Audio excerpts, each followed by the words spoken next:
네, 슬기로운 라디오 생활 목요일 2부는 알아두면 돈이 되는 노동법 알돈노 시간입니다. 자, 직원이 자신의 해고 사유를 구체적으로 알고 있더라도 회사에서 해고 통지서에 해고 사유를 쓰지 않는 건 위법이라는 대법원 판단이 나왔습니다. 해고 사유가 빠진 해고 통지서는 부당 해고라는 건데요.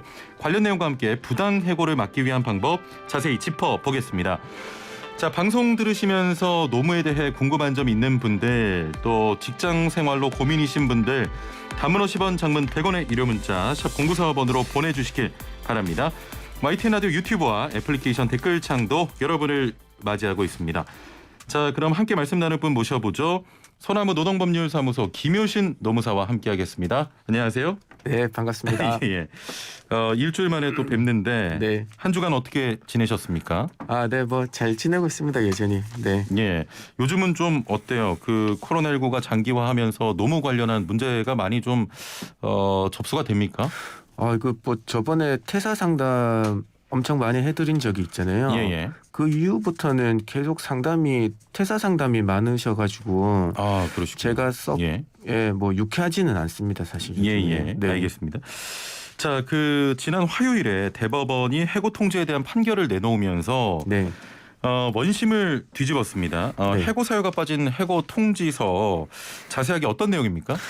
사실 해고 통지는 근로자 5인 이상 사업장에서만 적용이 돼요. 그 내용은 어떤 거냐면 해고 사유와 시기를 기재한 서면을 해당자에게 교부하도록 법에서 규정하고 있던데요. 예. 근데 그동안에 1심이나 2심에서도 해고 통지서에 해고 사유가 기재되어 있지 않더라도 해고 통지가 유효하다라고 절차상 하자가 없다고 판단했는데, 이번에 대법원에서 해고 통지의 종료 사유나 뭐 별도의 근거 규정이 기재되지 않는다면 이거는 이 근로기준법 27조 위반이다. 그래서 절차 위반의 해고 통지다. 부당 해고다라고 판단한 사례입니다. 예.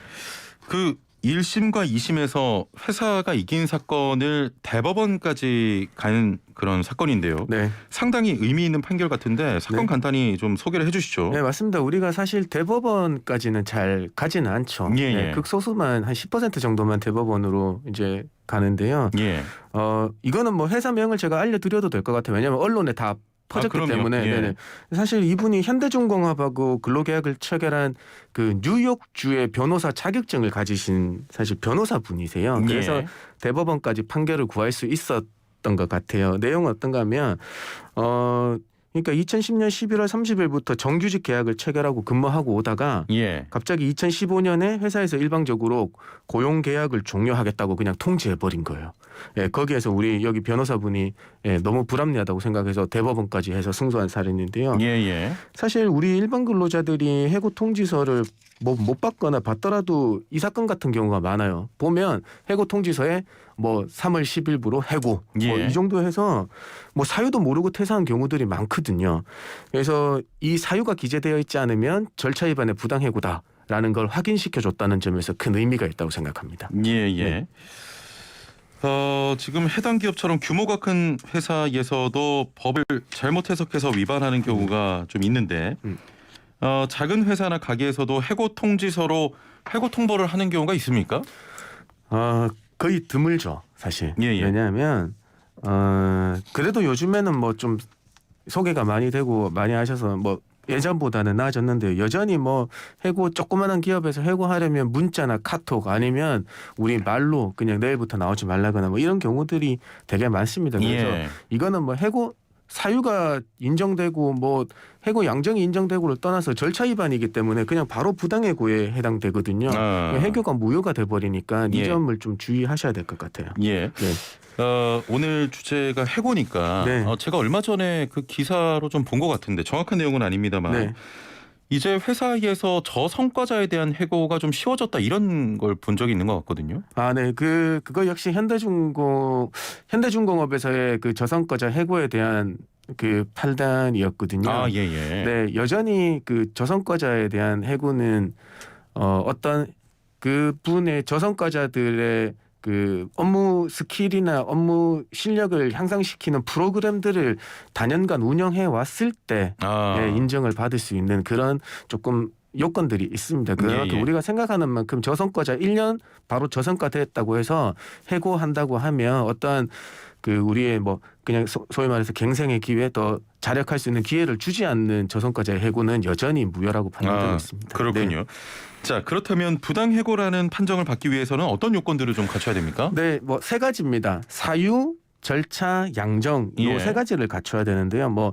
그 정당한 해고라고 할 수 있으면 사유, 그 근로자의 잘못이 있어야 되고, 그 다음에 우리 아까들 말처럼 해고 통지서라는 걸 교부를 해줘야 되거나 아니면 취업 규칙에 해고할 때 뭐 절차를 규정했으면 그걸 따라야 되는 거고요. 그 다음에 제일 중요한 게 그 잘못된 행동이 해고에 이를 만큼 중한 것이냐를 따져봐야 되는 거예요.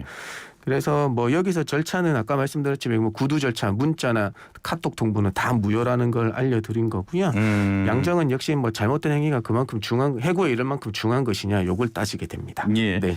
이게 그 실제 해고와 관련해서는 일하는 노동자들이 겪는 그 문제들 어떤 것이 좀 있습니까? 법을 이게 잘 모르다 보니까 발생하는 문제가 좀 많을 것 같거든요. 이게 사실 제일 오해들이 많이 생기는 게 해고라고 생각하시는 거예요. 왜냐하면 법적 이런 경우들이 있어요. 우리 그간의 감정들이 많이 쌓여오니까 어떤 관리자분이 우리 해당자분한테 이런 식으로 하면 일 계속 같이 못합니다. 라는 말을 했는데 그 해당자분은 그걸 해고의 발언으로 받아들이시는 거예요. 왜냐하면 벌써부터 감정들이 쌓여왔으니까 해고네. 그러면 나도 기분 나빠서 일 못하겠다. 라고 얘기하고 다음 날부터 나오지 않는 겁니다. 왜냐하면 해고라고 생각하셨기 때문에. 근데 이 경우에는 사실 해고라는 게 뭐 이번 달 말까지만 하고 나오지 마세요. 아니면 내일부터 나오지 마세요라는 명확한 해고 시기를 추정할 수 있는 단어들이 나와야 되는 거거든요. 그러니까 이런 경우가 이런 단어가 없기 때문에 해고라고 특정할 수가 없는 거예요. 이런 경우들이 많이 발생해요. 정말 안타까운 경우죠. 그래서 결국에는 본인이 안 나오니까 근로 의사가 없는 걸로 판단돼서 자진 퇴사하는 걸로밖에 판단 안 된다. 이 말씀을 드립니다. 실제로 이런 지금 방금 사례 같은 경우는 현장에서 꽤나 좀 있을 것 같아요. 네, 맞아요. 이게 뭐 서로 정확하게 왜냐하면 감정적인 것들이 많이 부딪히는 거니까 서로 그냥 바로 너무 앞서 나가 생각하거나 그런 걸 분위기는 거의 무조건 해고라는 분위기인데 그 단어만 안 나오는 경우들이 많거든요. 이제 그런 경우에 해당되겠습니다. 자, 부당 해고를 당했을 때 어디에 어떻게 좀 신고를 할 수 있겠습니까? 네, 뭐 결국에는 두 가지입니다. 해고 수당이 발생하는 거하고 부당 해고 구제 신청을 할 수 있는 거예요. 해고 수당은 1인 이상 사업장에서는 다 적용돼요. 30일 전에 해고 예고하지 않으면 한 달치 소위 말해서 그냥 간단하게 한 달치 월급을 줘야 되는 해고 수당을 받을 수 있습니다. 근데 그걸 받지 못하면 사업장 소재지 관할 노동청으로 신고를 하시면 돼요. 그다음에 5인 이상 사업장에서 근무하시다가 부당 해고를 당하신 분 같은 경우에는 그 근무하시던 곳에 관할하고 있는 지방노동위원회라는 데 신고하시면 됩니다. 요거는 부당 해고 구제 신청이라는 거예요. 5인 이상이죠? 네네. 5인 이상 사업장에서. 그래서 간략하게 말씀드리면 해고 수당 청구는 1인 이상 사업장에서는 다 적용되지만 부당해고 구제 신청은 결국 5인 이상 사업장에서만 해당된다라고 말씀드리겠습니다. 해고를 당하게 되면 실업급여 받을 수 있습니까? 네, 가능합니다. 대신에 이제 해고에 대한 분쟁이 있으니까 실업급여 수급 사유는 인정이 되거든요. 근데 다만 원직에 복직하는 명령이 나거나 자기가 원해서 다시 회사로 돌아간다고 하면 해고가 없었던 상태로 돌아가는 거잖아요. 그렇게 되면 받은 실업급여를 반환하겠다는 각서를 고용센터에서 요구를 합니다. 실제 원직 복직하면 반환을 해야 되고요. 목을 좀 푸시죠. 죄송합니다. 네. 오늘 좀 미세먼지가 굉장히 심해서 네네네. 우리 노무사님뿐만 아니라 저도 좀 목이 안 좋습니다. 네, 죄송합니다. 네. 다 푸셨나요? 네. 자, 이제 상담 이어갈 건데 뭔가 상담으로 가자는 사인인 줄 알았습니다, 제가. 0980번님 월급을 5개월 못 받고 사대보험도 미납돼서 자진 퇴사하면 실업급여 신청 안 되나요?라고 하셨네요. 아닙니다. 실업급여 수급 자격이 되십니다. 자진 퇴사하시더라도. 왜냐하면 1년에 2개월 2회 이상 그 임금이 체불됐을 때는 그 당연히 자진 퇴사하더라도 실업급여 사유가 되거든요. 이분은 벌써 5개월이 체불 되셨으니까 실업급여 받으실 수 있습니다. 받으실 수 있다고 합니다. 요거는 뭐 고용보험에 미납되고 이 경우는 회사에서 미납한 거기 때문에 본인하고 별로 크게 관련이 없어요. 실업급여 받으실 수 있어요. 5591번님, 정규직으로 근무해 오다가 66세인 올해부터 촉탁 근무자가 됐습니다. 지금 그만둔다면 실업급여를 받을 수 있을까요? 라고 하셨네요.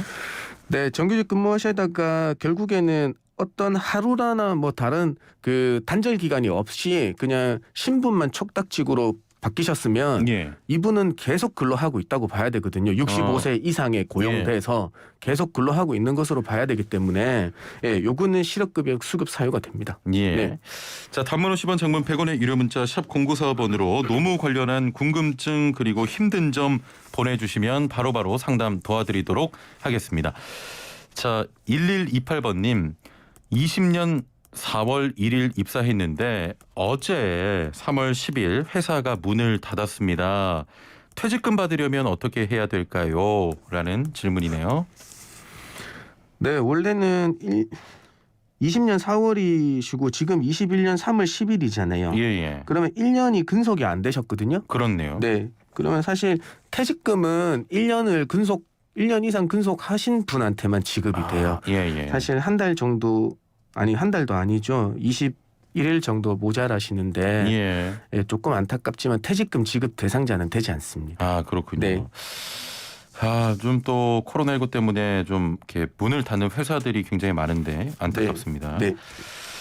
5923번님, 가게에 F4 비자 가진 동포분이 계시는데 가게가 어려워서 그만두는 것으로 했거든요.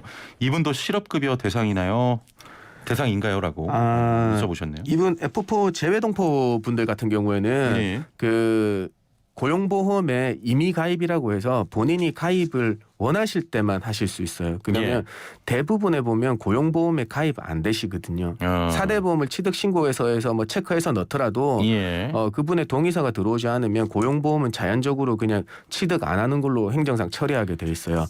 그래서 그 본인이 동의해서 안 돼 있다고 하면 실업급여는 안 되시는 겁니다. 그래서 한 가지 더 팁을 드리면 F펀드 분들에게 고용을 하셨을 때 고용보험에 가입하시겠습니까? 의사를 여쭤서 하신다고 하면 별도로 고용보험 가입 신청서를 내주셔야 돼요.